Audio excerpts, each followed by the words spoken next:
नमस्कार. एका नवीन व्हिडिओमध्ये स्वागत करते. मी ज्योती सुरवसे, फॅशन डिझायनर मराठी, आपल्या यूट्यूब चॅनलमध्ये. तर मैत्रिणींनो, बरं एका ताईंनी एक दोन ताईंनी मला कमेंट केलेली होती की ताई आम्ही नवीनच मोटर बसवलेली आहे मशीनला. तर मग ती मोटर आम्हाला हँडल वगैरे व्यवस्थित करता येत नाहीये किंवा मशीनविषयी थोडीशी माहिती सांग. तर आता तरी मला वेळ नाहीये मशीनविषयी माहिती, तर मी चांगला डिटेल व्हिडिओ त्यावरती बनवेल. पण शक्य होईल तेवढे ह्या व्हिडिओमध्ये पण मी तुम्हाला माहिती देईन. आणि जे मोटर कशी चालवायची, मोटर कोणत्या कंपनीची वापरली पाहिजे हे सुद्धा मी तुम्हाला थोडक्यात सांगणार आहे. तर व्हिडिओ शेवटपर्यंत बघा जेणेकरून तुमच्या लक्षात येईल. तर चला तर तुम्हाला दाखवते. तर बघा, ही मोटर आहे माझी अनमोलची. मशीन पण अनमोलचीच आहे. माझी ही पिकोफॉलची मशीन सुद्धा अनमोलची आहे आणि मशीन सुद्धा ही अनमोलची आहे. तर आता जे कोणी नगरकर असतील, अहिल्यानगरमध्ये राहतात, तर त्यांना माहितीच आहे. अनमोल हे खूप छान असं ब्रँड आहे आणि खूप छान कंपनी आहे. त्यांची मशीन सुद्धा खूप छान आहेत आणि खूप छान अशा चालतात. आणि जे सरदारजी मशीनवाले आहेत ना, त्यांच्याकडे ह्या मशीन मिळतात. तर इथं त्यांचे अहिल्यानगरमध्ये 2-3 शॉप आहेत.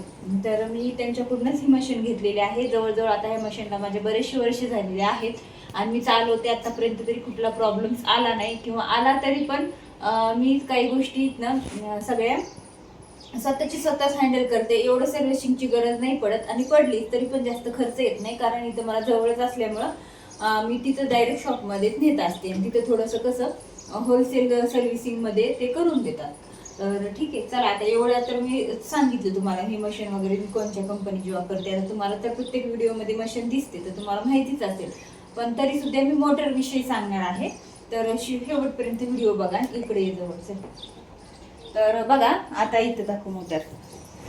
ही मोटर आहे माझी अनमोलची. तर आता इथं तुम्हाला असं दिसते, तर मी असं दाखवते बघा.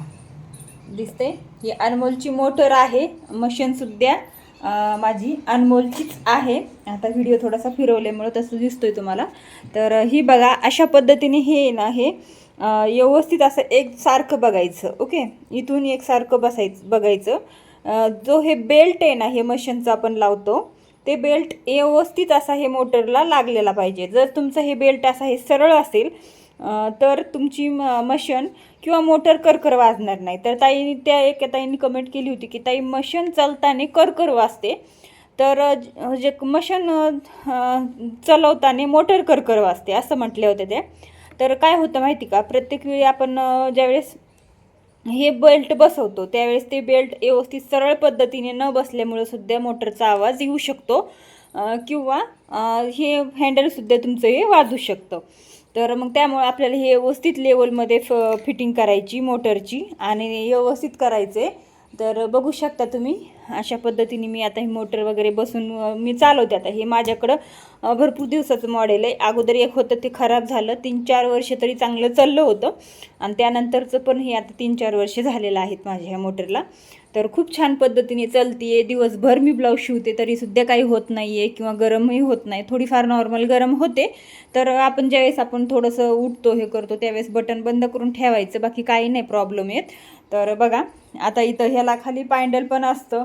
तर ते पॅन्डल आपण पायावरती हँडल करायचं असतं. पण तरीसुद्धा पायावरती जास्त तुम्हाला नाही जमलं तर तुम्ही हातावरती सुद्धा त्याला हँडल करू शकता.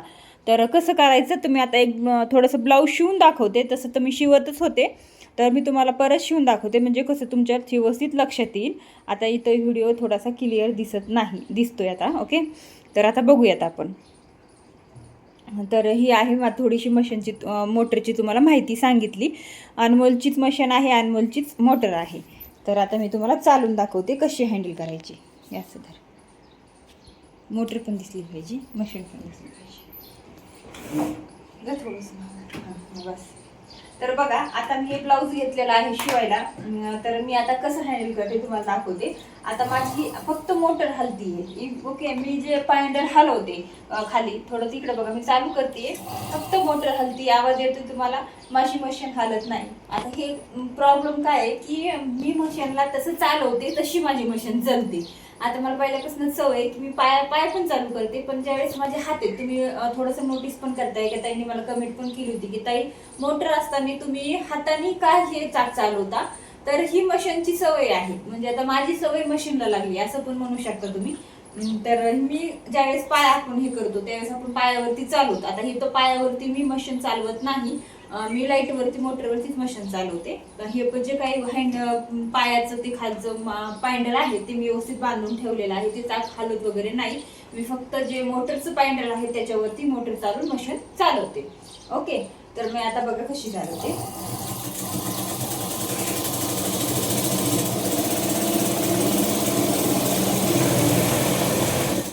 बघितलं, आता फक्त मशीनचा आवाज येतोय, मोटरचा कुठलाच आवाज येत नाहीये. आता मशीनचा आवाज येतो ते पण हे थोडं मशीन व्हायब्रेशन करतं, कारण हे आपण पाट्यावरती आता हे मशीन सेट केलेलं आहे त्याच्यामुळं हे थोडंफार व्हायब्रेशन करतं, बाकी काही नाही. तर मी कशी हँडल केली आता मी तुम्हाला दाखवलं. मी परत एक टिप मारून दाखवते जेणेकरून तुम्हाला कळेल. थोडंसं चाकाला एकदा हलवायचं, बाकी जास्त हलवायची गरज नाही.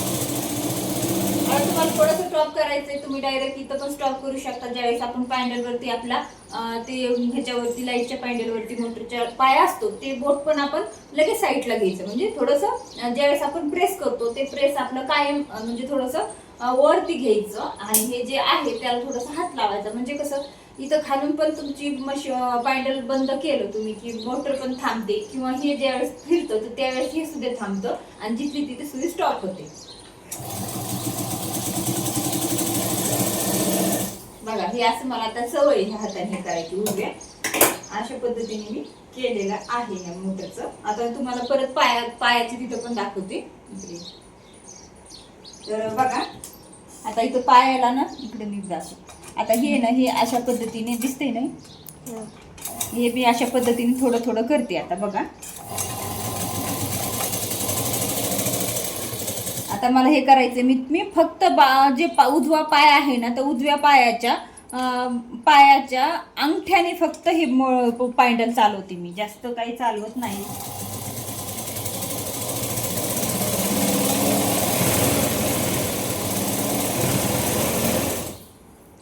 बघा, आता परत जा म्हणून.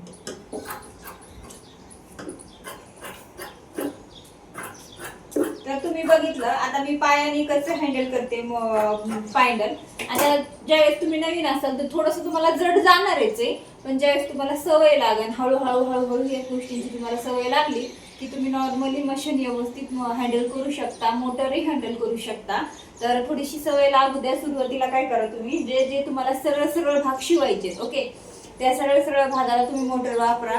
आणि जे तुम्ही ब्लाऊजचे आता कसे छोटे छोटे पार्ट असतात ते छोटे छोटे जोडावे लागतात, त्याच्यामुळे थोडंसं आपल्याला मशीन हँडल करणं जड जातं, हे मला माहिती आहे. कारण सुरुवातीला पण माझं असंच झालेलं होतं, पण आता खूप दिवस झालं मला ह्याची सवय लागलेली, त्याच्यामुळे मी पायावरती ब्लाऊज शिवत नाही पॅन्डल मारून, डायरेक्ट मी मोटरवरती शिवते.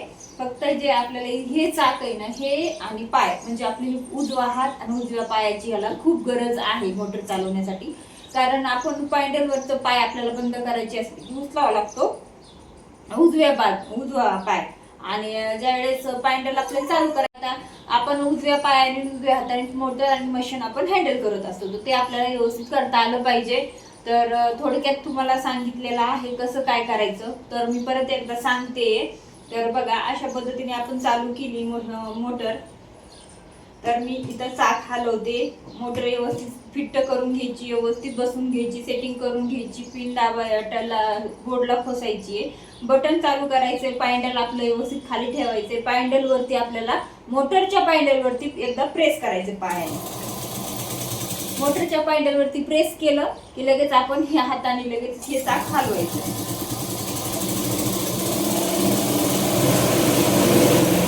मला बंद करायचं होतं, मग मी पॅन्डलवरचा लगेच पाय उचलला आणि लगेचच मग मी हे हाताने ह्याला असं थोडंसं धरलं. तर ठीक आहे, मोटर आणि मशीन दोन्ही पण स्टॉप झाल्या.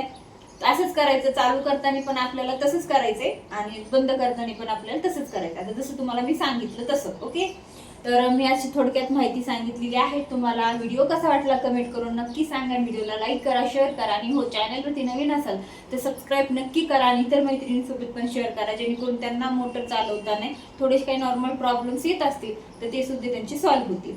तर चला, आजचा व्हिडिओ इतकाच. व्हिडिओ कसा वाटला कमेंट करून नक्की सांगा, व्हिडिओला लाईक नक्की करा. भेटू नवीन व्हिडिओमध्ये नवीन आयडियासोबत. तोपर्यंत बाय बाय.